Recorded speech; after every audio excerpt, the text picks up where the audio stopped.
আসসালামু আলাইকুম রহমতুল্লাহ। সুপ্রিয় বন্ধুগণ, আমার সামনের জন্য একজন পেশেন্ট, ওনার নাম হলো বিলকিস আক্তার। এই বিলকিস আক্তার আমার কাছে আসেন।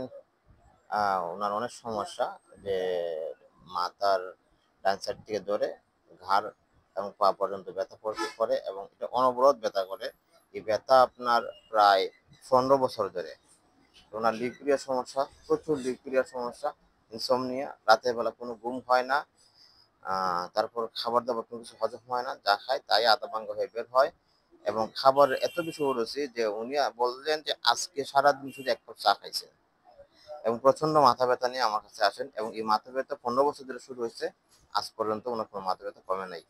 তো আমরা ওনার কেস টেকিং করছি, দেখা দিতেছে আমরা এই কেস টেকিং করছি, যে মামুন হোমিও সেন্টার।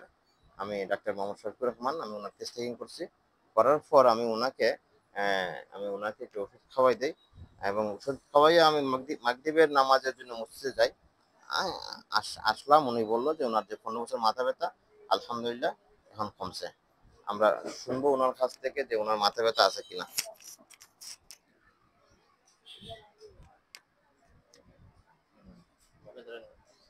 ওনার মাথা ব্যথা কি আছে এখন? না, এখন নাই। কত বছর ধরে মাথা ব্যথা ছিল? 15 বছর। একটু জোরে বলেন। 15 বছর। 15 বছর ধরে।